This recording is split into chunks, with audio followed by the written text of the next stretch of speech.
আজি শিল্পী দিৱস সমগ্ৰ ৰাজ্যতে জ্যোতিপ্ৰসাদ আগৰৱালাৰ স্মৃতিত উদযাপন কৰা হ'ল আজিৰ দিনটো।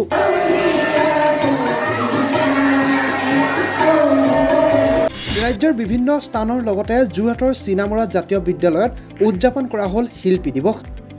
শিল্পী হৈছে তিনিওকালৰ। ৰাজ্যৰ ভিন্ন প্ৰান্তৰ সমান্তৰালভাৱে সুন্দৰৰ পূজাৰী ৰূপকোঁৱৰ জ্যোতিপ্ৰসাদ আগৰৱালা দেৱক স্মৰণ কৰি এই দিনটো উদযাপন কৰা হয়। ৰাজ্যৰ বিভিন্ন প্ৰান্তৰ লগতে আজিৰ এই দিনটো ৰাজ্যৰ বিভিন্ন প্ৰান্তৰ সমান্তৰালভাৱে যোৰহাটৰ চিনামৰা বিদ্যালয়তো পালন কৰা হয়। এই দিনটো চিনামৰা জাতীয় বিদ্যালয়ৰ প্ৰতিষ্ঠা কালৰে পৰা পালন কৰি আহিছে এই দিৱসটি।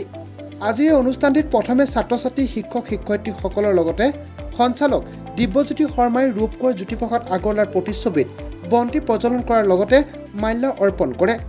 এই অনুষ্ঠানটিত গণশিল্পী ৰাজীৱ শদিয়াকো স্মৰণ কৰা হয়। ইয়াৰ পাছতে বিশিষ্ট অতিথিসকলে ৰূপকোঁৱৰ জ্যোতিপ্ৰসাদ আগৰৱালাৰ বিষয়ে ছাত্ৰ ছাত্ৰীসকলৰ আগত তেওঁৰ সৃষ্টিৰাজি তথা অনবদ্য অৱদানৰ বিষয়ে ব্যাখ্যা আগবঢ়ায়। ইয়াৰ পাছতে ছাত্ৰ ছাত্ৰীসকলে জ্যোতিপ্ৰসাদ আগৰৱালাৰ সৃষ্টি নৃত্য সংগীত আদি পৰিৱেশন কৰি অনুষ্ঠান জীপাল কৰি তোলে। আজি মহান শিল্পী জ্যোতিপ্ৰসাদ আগৰৱালাৰ মৃত্যুতিথি। এই দিনটো অসমৰ গাঁৱে ভূঞে চহৰে নগৰে ৰজাঘৰ প্ৰজাঘৰ সকলোতে পালন কৰে শিল্পী দিৱস বুলি। আচলতে শিল্পীময় তিনিও কালৰ অতীত বৰ্তমান আৰু অনাগত ভৱিষ্যতৰ এই যি মহান যি বাণী, সেই বাণীৰে জ্যোতিপ্ৰসাদে কৈ থৈ গৈছিল যে সকলো গান গোৱা ব্যক্তিয়ে শিল্পী নহয়। শিল্পী হ'বলৈ হ'লে তেওঁ জনতাৰ হৃদয়ত থাকিব লাগিব, জনতাৰ প্ৰাণৰ কথা ক'ব লাগিব, জনতাৰ প্ৰাণে প্ৰাণে প্ৰাণৰ সঞ্চাৰ কৰিব পৰা শক্তি থাকিব লাগিব।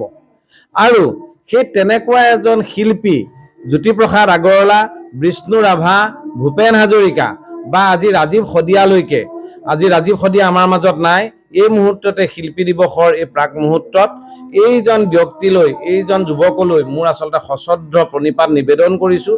আমি বৰ দুৰ্ভাগ্য জাতি, এফালৰ পৰা সৌভাগ্য যে আমি জ্যোতিপ্ৰসাদ আগৰৱালা, বিষ্ণু ৰাভা, ভূপেন হাজৰিকাক আমি পাইছোঁ, কিন্তু ৰাজীৱ শদিয়াক আমি আঠ বাটতে হেৰুৱাই দিব লগা হোৱাৰ কাৰণে আমি আচলতে এটা দুৰ্ভাগ্য জাতি বুলি কৈছোঁ।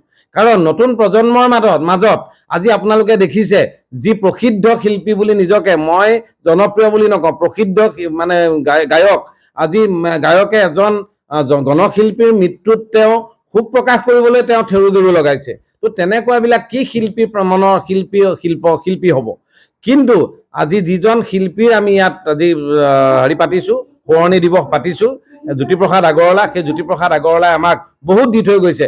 গান দি থৈ গৈছে, নাটক দি থৈ গৈছে, কবিতা দি থৈ গৈছে, অভিনয় দি থৈ গৈছে, চিনেমা দি থৈ গৈছে, তেওঁ গল্প দি থৈ গৈছে, উপন্যাস দি থৈ গৈছে, প্ৰবন্ধ দি থৈ গৈছে। শিল্পীৰ পৃথিৱীৰ নামৰ যিটো প্ৰবন্ধ, শিল্পী পৃথিৱীৰ নামৰ প্ৰবন্ধটো মই সকলোকে পঢ়িবলৈ আহ্বান জনাওঁ। সেইটো প্ৰবন্ধত আচলতে কোনজন শিল্পী নহয় সেই কথাটো তাত ধুনীয়াকৈ কৈ থৈ গৈছে। তো সেইকাৰণে মই কওঁ যে সামগ্ৰিকভাৱে আমি আজি শিল্পী দিৱসত এইজনা শিল্পীলৈ আমি জনাইছোঁ, শ্ৰদ্ধা জনাইছোঁ। আৰু ছাত্ৰ ছাত্ৰীসকলে ইয়াত বিভিন্ন অনুষ্ঠান চিনামৰা জাতীয় বিদ্যালয়ত পৰিৱেশন কৰিছে। আৰু এই মুহূৰ্তত পুনৰবাৰ মই ৰাজীৱ শদিয়ালৈ শ্ৰদ্ধা নিবেদন কৰি সামৰণি মাৰিছোঁ।